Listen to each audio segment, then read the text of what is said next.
Hola, ¿qué tal? ¿Cómo están?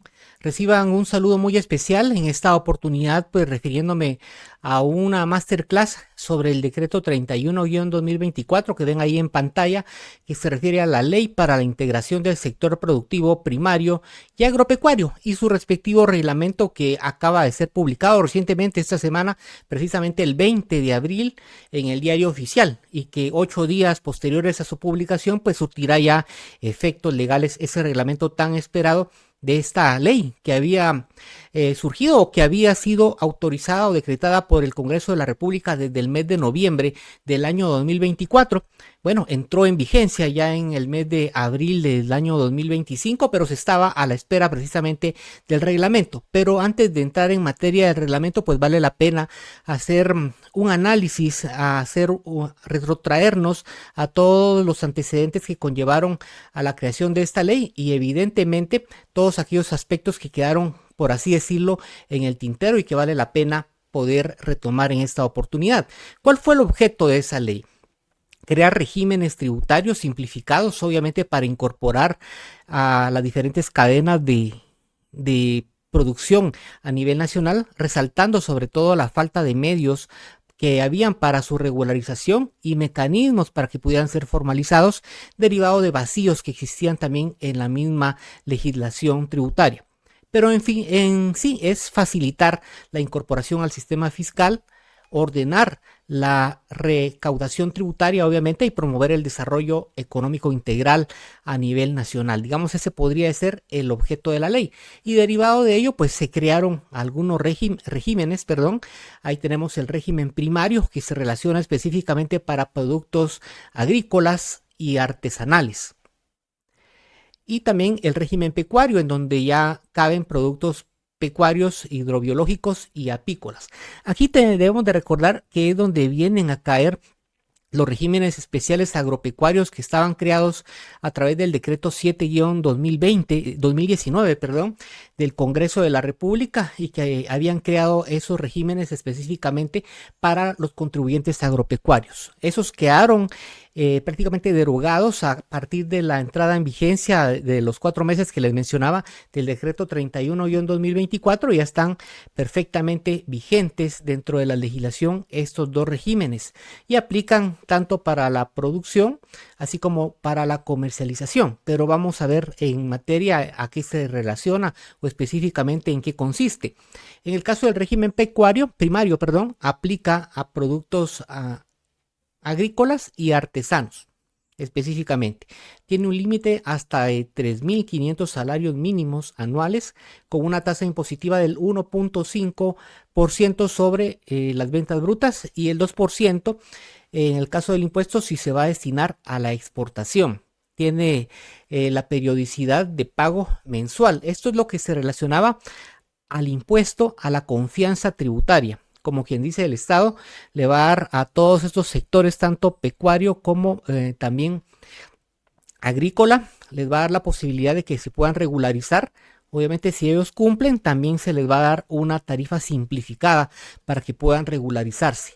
Y en ese sentido, esto va dirigido a quienes realicen ventas y las vayan a destinar a supermercados, mercados cantonales, mercados municipales, centros de acopio, comercializadores y también a los exportadores. Cabe mencionar que el decreto 31-2024 define en el artículo 2 específicamente a qué se refiere cada uno de estos conceptos, ¿verdad? Para que no exista opción a que se puedan confundir y que pueda relacionarse con contribuyentes que ya están precisamente realizando esta actividad económica, sino que ahí los dirige, porque mucha de esta comercialización pues se da de manera informal, pero la idea es que puedan ahora formalizarse y puedan estar incorporados al sistema productivo y también al sistema económico sobre todo.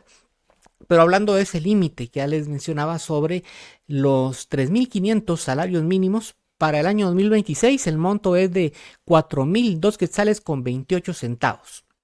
Esto es dinámico, cada año pues va variando. Para este año hay un monto, un límite de 14 millones 7 mil quetzales 980. Repito, la cantidad 14 millones 7 mil 980 quetzales, para ser más específicos. Es una cantidad pues bastante considerable, podríamos mencionar. Obviamente ya no es como un pequeño contribuyente, sino que ya es para alguien que realiza una actividad pues bastante productiva. Imagínense 14 millones, pues eso es bastante dinero, podríamos indicar. Van a tener un buen tiempo para permanecer en ese régimen. ¿Qué pasa si superan esos 14 millones 7.980? Pues trasladarse al régimen general del IVA, en donde ahí no hay límite. Pero aquí sí existe esa particularidad. Repito, para el régimen primario. Ahora veamos el régimen pecuario, que se dedica a crianza, engorde, producción y comercialización. Obviamente aquí cada cabeza de ganado pues es un monto considerable. Aquí no hay un límite específico como el que vimos de 14 millones, pero también hay que tomar en consideración que si se va a dar, en el caso de los intermediarios bovinos, van a pagar el 10% sobre la utilidad. Es decir, si compraron una cabeza de ganado 5.000 quetzales y la venden en 7.000, ahí hay 2.000 quetzales de diferencia, que es lo que representa la utilidad. Y si se va a dedicar a la exportación, de igual manera, el 2%. Aquí sí se van a excluir a las grandes empresas en ambos regímenes, ¿verdad? Porque ya las grandes empresas están incluso inscritas como contribuyentes medianos, grandes, especiales, ya tienen un tratamiento distinto. Entonces no podría caber. Esto es para los que necesiten incorporarse a la vida económica, a la vida realmente en la formalización. Y eso trae como consecuencia algunos beneficios. Aquí los vemos en pantalla, que no se paga el IVA en estos regímenes. ¿Por qué no se paga el IVA? Porque es una ley totalmente diferente de la ley del impuesto al valor agregado, así como el régimen general del IVA, el de pequeño contribuyente, los que habían antes de contribuyente especial, de contribuyente agropecuario, sí pertenecían a la ley del IVA. Esos quedan fuera, pertenecen a esta ley que les mencionaba anteriormente, que es la ley para la integración del sector productivo primario y agropecuario específicamente. Así se llama la ley. Tiene sus nuevos regímenes totalmente independientes del IVA. En consecuencia, pues no pagan IVA como vemos aquí en pantalla.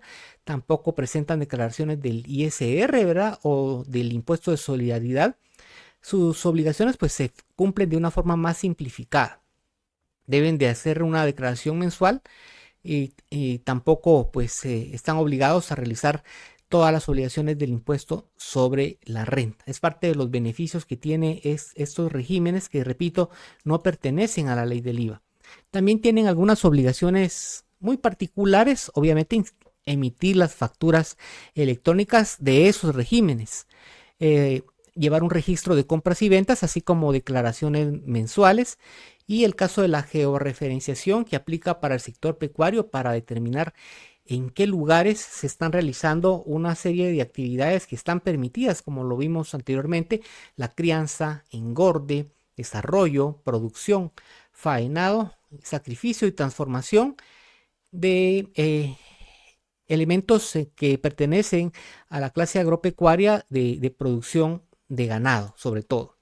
Y ahora, pues ya después de haber hecho esta pequeña referencia, pues vale la pena entrar ya en materia en lo que corresponde al Acuerdo Gubernativo 54-2026, que corresponde al reglamento precisamente de la ley para el sector productivo primario y agropecuario. Veamos ahí de manera general, pues fue emitido por el Ministerio de Finanzas Públicas, que es el ente rector en esta materia, trasladado por el presidente de la República, evidentemente. Ahí vean, el 17 de abril sale publicado el día 20, el día lunes 20 en el Diario Oficial, 8 días después de su publicación, totalmente vigente ya.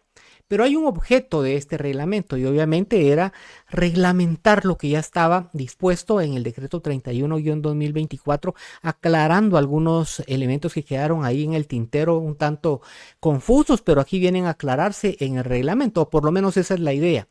Y también se establece que la SAT, el MAGA, y el Ministerio de Finanzas pues son los entes y también todas las entidades relacionadas van a emitir disposiciones administrativas para que se pueda cumplir con todo lo establecido en esa ley, ese decreto 31-2024. Vamos a ir viendo algunos artículos, los más importantes. Ya les decía, el número 1 pues se relaciona a que las entidades deben de viabilizar que se cumpla con lo dispuesto en la ley. El artículo 3 pues ya se refiere específicamente a la determinación del impuesto por parte de los productores y comercializadores del régimen primario. Ahí está el 1.5% de sus ventas brutas, es decir, de lo que facturen en esos conceptos y que sea destinado localmente a supermercados, mercados cantonales y municipales, centros de acopio y restaurantes. Vean qué interesante, porque aquí esto también beneficia al sector alimenticio, de la gastronomía en los diferentes lugares de Guatemala, en donde muchas veces no estaban formalizados este tipo de restaurantes. Ahora pues lo van a poder realizar de una manera oportuna, así como todo lo que se relacione con la facturación. Aquí se menciona que si tienen actividades fuera de lo que establece ese régimen primario, tendrán que declararlas en alguno de los regímenes del IVA, ya sea el de pequeño contribuyente, si es que sus actividades no superan el umbral para permanecer en ese régimen, o bien el régimen general del IVA, en donde ya, repito, pues no hay límite. El artículo 4 pues se refiere a la determinación del impuesto específicamente para productores y comercializadores en el régimen pecuario, haciendo también la referencia que todo lo que no corresponda específicamente a ese régimen va a ser tenido con el tratamiento de los regímenes del IVA correspondiente. El artículo 5 que se refiere a la determinación del impuesto en exportación del régimen primario. El 5 y el 6 pues se refieren a lo mismo, solo que un artículo para el régimen primario y el régimen pecuario, haciendo referencia a que cuando esas operaciones sean relativas a la exportación, no van a estar sujetas al 1.5%, sino al 2%. ¿Verdad? Es algo que está ahí establecido en el artículo 5 y 6. El artículo 7 pues se refiere a la determinación del impuesto por parte de intermediarios de productos bovinos. Ya lo vimos, ¿verdad? Alguien pues compra un camión que lleve ahí 10 reses, cabezas de ganado específicamente, las compró a 5,000, las va a vender a 7,000 o el monto que se haya pactado, pues ahí el monto de venta menos en lo que se compró esa cabeza de ganado, pues va a ser el resultado de la utilidad, y eso es lo que va a pagar el 10%, esa diferencia. Prácticamente sobre las utilidades, haciendo un símil de lo que pasa en el impuesto sobre la renta, específicamente en las ganancias de capital, solo que aquí se refiere específicamente al régimen pecuario. El artículo 8, pues algunos requisitos para la inscripción de productores en el registro de productores del régimen primario. El artículo 9 sobre los requisitos de inscripción para productores del régimen pecuario. El artículo 10 sobre los requisitos de inscripción para comercializadores en el régimen primario, y el artículo 11 sobre los requisitos para la inscripción de comercializadores e intermediarios en el régimen pecuario. Aquí sí cabe este concepto de intermediarios en el régimen pecuario.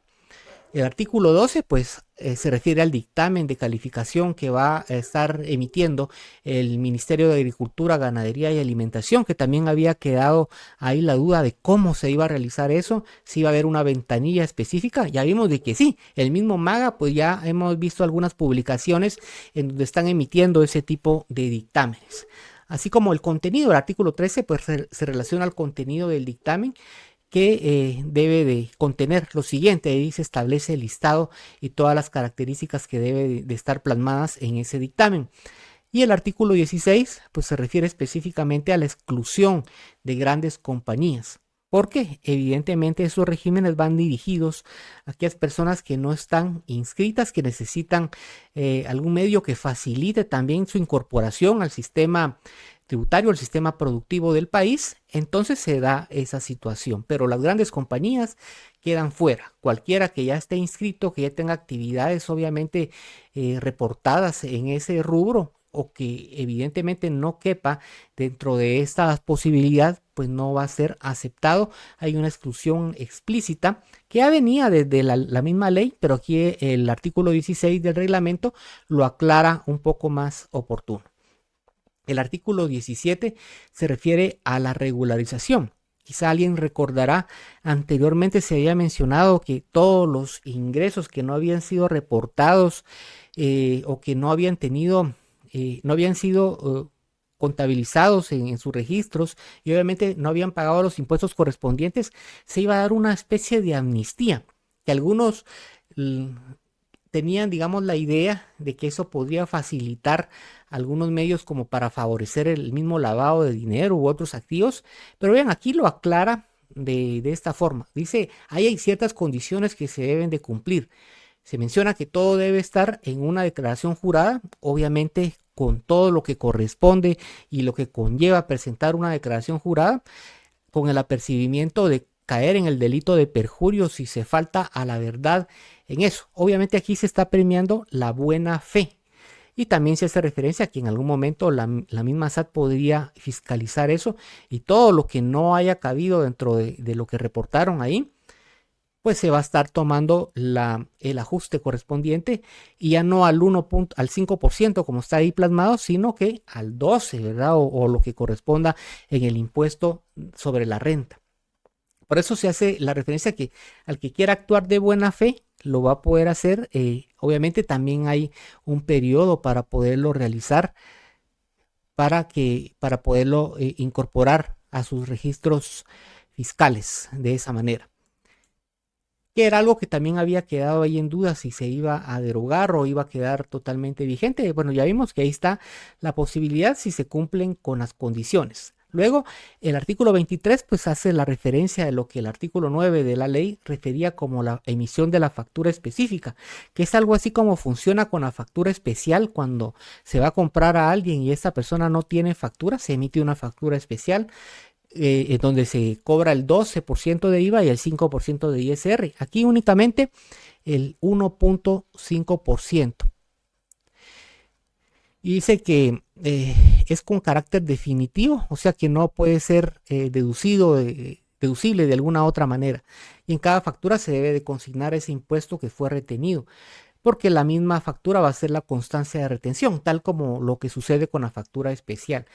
Es un parecido, pero esto es específicamente para los regímenes primario y pecuario.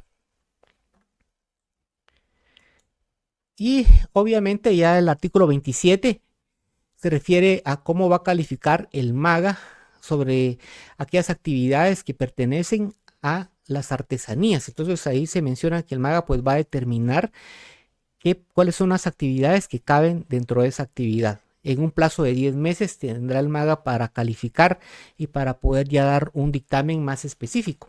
Y el artículo 28 que específicamente se refiere a la vigencia, cuándo va a entrar ya en vigencia este acuerdo gubernativo, el reglamento, 8 días después de su publicación en el diario oficial. Quiere decir esto que ya el día lunes pues ya va a estar totalmente vigente, el 28 ya estaría vigente este acuerdo gubernativo derivado de su publicación en el diario oficial. Pues bien interesante, ¿verdad? Lo que se plasma en esta normativa, tanto en la ley como específicamente en el reglamento, algo muy necesario de poder comprender y que ya se habían tardado de alguna manera pues en emitir este acuerdo gubernativo y que vale la pena pues poderlo comprender de una manera más específica. Si tienen alguna duda, pues no duden en contactarme, ahí está el espacio para los comentarios, para que puedan realizar sus preguntas, con mucho gusto